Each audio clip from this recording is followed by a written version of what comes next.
جب اہل حق نے ایک بات کہی کہ بھائی یہ اسلام میں نہیں ہے، آپ جس عید کر رہے ہیں کہ وہ عید نہیں ہے، تب انہوں نے جواب کیا دیا؟ کیا عیسیٰ علیہ السلام کی عید نہیں منا رہے، ان کا برتھ ڈے نہیں منا رہے؟ دیکھیے اب جواب آ رہا، کیا جواب؟ عیسائی نہیں منا رہے، ہم منانے میں کیا ہے؟ تو اب اللہ نے فرمایا کہ اگر تم ان کے نقش قدم پہ چلو گے تو گمراہ ہو جاؤ گے، وہ تم کو دین سے پھیرنا چاہتے ہیں۔ اور یہود و نصارہ نے ہمارے ساتھ یہ کیا، باضابطہ ہے جو کچھ ہو رہا ہے اس کے پیچھے برابر وہ سازشیں کام کر رہی ہیں امت مسلمہ کو اپنے کتاب اللہ سے دور کرنے کے لیے، ان کو حقیقی دین سے دور کرنے کے لیے یہ ساری چیزیں باضابطہ ایجاد ہو رہی ہیں۔ اور پوری امت مسلمہ، پوری دنیا میں اب یہ معاملہ ہو چکا ہے، یہ عمل پھیل چکا ہے، اب کوئی باقی نہیں رہا، وہ ساری چیزیں ہو رہی ہیں، اب کیک بھی کٹ رہی ہیں، بم بتیاں بھی لگا رہے ہیں، اب جھنڈیاں بھی لگا رہے ہیں، اب سمجھ میں آ رہا؟ اور بلکہ تو ہم اس سے آگے نکل گئے، اب ان سے آگے نکل گئے۔ وہ کیسے آگے نکل گئے؟ یہود عیسائی جو ہے اپنے نبی کی پیدائش کا دن چرچ کے اندر منا رہے ہیں، کوئی روڈوں پہ جلوس نہیں نکالا، انہوں نے نکالا کہ بتائیے آپ؟ نہیں ہے۔ اگر ہم بھی کوئی اگر ایسا ہی کر رہے تھے، کم از کم مساجد میں سیرت النبی کے جلسے منا لیتے ہم، وہاں پہ رسول اللہ صلی اللہ علیہ وسلم کی سیرت بیان کرتے امت کو، ٹھیک تھی کچھ حد تک یہ بات، لیکن آج تم یہود اور نصارہ سے آگے نکل گئے، وہ تو اپنے عبادت خانے میں کر رہے ہیں کام، ہم تو روڈوں پہ کر رہے ہیں، اخلاق کا دیوالیہ پن نکال دیا ہمارے پاس تو۔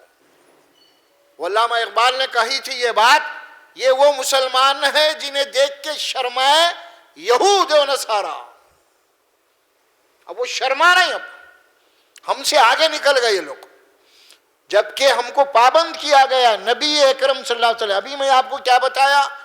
دین کا جہاں تک معاملہ ہے وہ دین مکمل ہو چکا ہے، عید کا معاملہ ہے، دین میں عیدین ہیں، وہ دو عیدین ہیں، رمضان اور بقرعید۔ کوئی اور ایک عید ایجاد کریں گے تو آپ اپنے طور پہ ایجاد کریں گے، وہ اللہ کے نبی نے نہیں بتایا ہمیں کیا کرنا ہے۔ اللہ کے نبی نے بتایا کہ رمضان کے روزے رکھو، اور روزے جب ختم ہو جائے تو تم عید کرو، اور عید کیسے کرنا ہے اللہ کے نبی نے بتایا ہے کہ تم کو نہانا ہے، دھونا ہے، غسل کرنا ہے، نئے کپڑے پہننا، خوشبو لگانا ہے، اور اپنے گھروں سے عیدگاہ کی طرف جانا ہے، اور جا کے وہاں پہ 2 رکعت نفل پڑھنا ہے، وہاں پہ خطبہ کرنا، پھر واپس آنا اپنے گھروں کو اللہ کی تکبیر کہتے ہوئے۔ یہ بتایا ہے رسول اللہ صلی اللہ علیہ وسلم نے ہمیں۔ تو پھر یہ عید جو آپ منا رہے ہیں، عید میلاد، اس کے لیے کیا بتایا ہے آخر؟ کیا کرنا ہے اس دن ہمیں؟ ظاہر ہے کہ جب کچھ نہیں بتایا اور جب تم اپنے طور پہ عید ایجاد کرے اور کیا کرنا ہے آپ یہ روڈوں پہ کر رہے ہیں۔ اب اگر نبی کا پہلے سے ہی کوئی عید کی بات ہوتی تو کوئی طریقہ ہوتا، بھائی ایسا نہ ایسا کرنا ہے آپ کو، تم اپنے طور پہ کر رہے ہیں ساری چیزیں۔ ہم سمجھ رہے ہیں رسول اللہ صلی اللہ علیہ وسلم سے عقیدت اور محبت کا اظہار ہے، یہ نہیں ہے۔ نبی جو آئے ہیں آپ کے لیے، یہ نبی آپ کو پابند کرنے آئے ہیں، جب تک میرے حکم کے بغیر تم کوئی عمل نہیں کرو گے۔ یہ ہے نمونہ اور ماڈل، اور ہم نے نبی کے طریقے کو بازو رکھ دیا اور اپنے طور پہ منمانی طور پہ جو چاہے ہم کر رہے ہیں۔ یہی ہے اصل چیز سمجھنے کی۔ شیطان جو دھوکہ دے دیا ہے ہمیں وہ یہی ہے، ہم جو چاہے کر، پھر نبی کو کیوں مان رہے ہیں؟ نبی کا تعلق کیا ہے آپ سے؟ پھر نہیں ہے۔ تو اللہ تبارک و تعالیٰ وہاں جو بات فرمائی، کیا بات فرمائی اللہ سبحانہ و تعالیٰ؟ کہ تم اگر انہیں کی اتباع کرو گے، ان کے نقش قدم پہ چلو گے تو تمہیں ایمان کے بعد دوبارہ کافر بنا دیں گے۔ پھر اس کے بعد کیا آیت کریمہ آتی ہے؟ وَكَيْفَ تَكْفُرُونَ وَأَنْتُمْ تُتْلَىٰ عَلَيْكُمْ آيَاتُ اللَّهِ وَفِيكُمْ رَسُولُهُ، تم اللہ کی آیات کا کیسے انکار کر سکتے ہو؟ رسول تمہارے درمیان میں ہے، آپ کو یہ بات بتائی جا رہی ہے کہ بھئی اللہ کا حکم نہیں ہے، نبی کا طریقہ نہیں ہے، پھر تم اپنے طور پہ عمل کر رہی، تو پھر نبی کو بھی مان رہی تم، کیا بات ہے؟ سوچئے آپ، اہم بات ہے یہ۔ اللہ سبحانہ و تعالی یا ایھا النبی انا ارسلناک شاہدا ومبشرا ونذیرا وداعیا الی اللہ باذنہ وسراجا منیرا، کیوں بھیجے ہم رسول کو؟ اے رسول صلی اللہ علیہ وسلم، ہم نے آپ کو گواہ بنا کے بھیجا ہے، شاہدوں۔ دیکھیے آپ، یہی گواہی ہم بھی دیتے، اشہد ان لا الہ الا اللہ واشہد ان محمد رسول اللہ، ہم نے تم کو گواہی دینے والا بنا کے بھیجا ہے حق کے معاملے میں۔ اللہ تبارک و تعالیٰ کی وحدانیت، اللہ کا دین آپ کے ذریعے سے انسانوں تک پہنچ رہا ہے۔ اب یہ گواہ بن کے رسول اللہ صلی اللہ علیہ وسلم حشر کے دن ٹھہریں گے، اے اللہ تیرے دین کو میں ان تک پہنچا دیا تھا، اور کل